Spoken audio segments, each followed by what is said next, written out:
This is Top Accolade African News Updates. I am Soibifa Jackridge. The first results have been announced from what is seen as South Africa's most closely fought elections since the African National Congress (ANC) came to power 30 years ago. With results from around 14% voting districts counted so far, the ANC is leading with 43%, followed by the DA with 26%. The Radical EFF and the uMkhonto weSizwe party (MK party) of former President Jacob Zuma are both on around 8%. Final results are expected over the weekend. Opinion polls suggest the ANC could lose its majority in parliament for the first time in 30 years. Forcing it into a coalition, the ANC has lost support due to anger over high levels of corruption, crime and unemployment, but it is too early to predict the final outcome. Wednesday's election saw long lines of voters outside polling stations late into the night across the country. Many thousands of people were still waiting to vote when polls officially closed at 21:00 local time, that is 19:00 GMT. But the Electoral Commission said they would all be allowed to cast their ballots. Change has been a recurring sentiment, especially among young voters.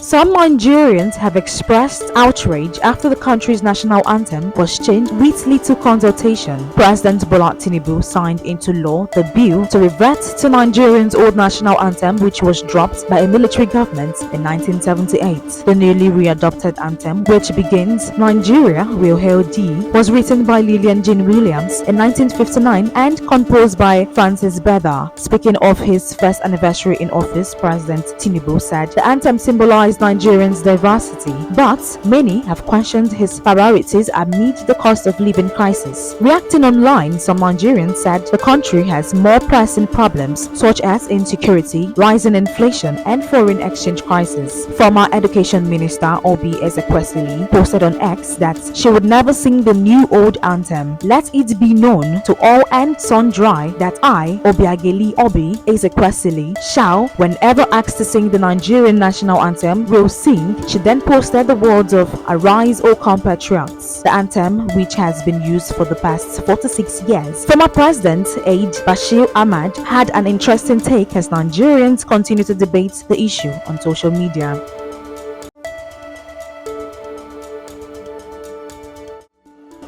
Algeria proposed a draft to UN Security Council resolution that demands a ceasefire in the Gaza Strip, the release of all hostages held by Hamas, and essentially orders Israel to immediately halt its military offensive in Rafah. Algeria's UN ambassador Ama Benjama said after a closed-door meeting of the 15-member UN security body on Gaza that the aim of the move was to stop the killing in Rafah. Algeria is a council member for 2024 and 2025. The Algeria draft text uses the strongest Security Council language. It decides that Israel, the occupying power, shall immediately halt its military offensive and any other action in Rafah. It also cites a ruling by the International Court of Justice that ordered Israel to immediately halt its military assault on Rafah. In a landmark emergency ruling in South Africa's case accusing Israel of genocide, the move comes after an attack on Sunday set off a blaze in a camp in a designated humanitarian zone of Rafah in southern Gaza, killing at least 45 people. Israel said it had targeted Hamas militants and had not intended to harm civilians.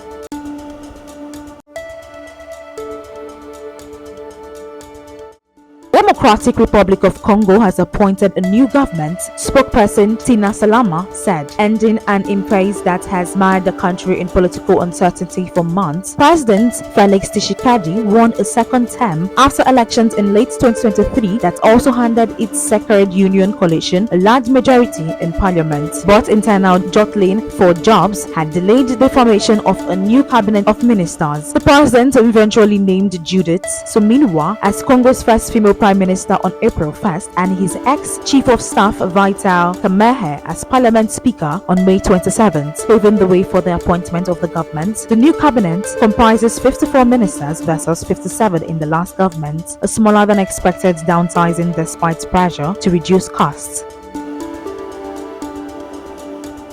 That is the size of Top Accolade African News Updates. You can follow us on our social media platforms as displayed on your screen.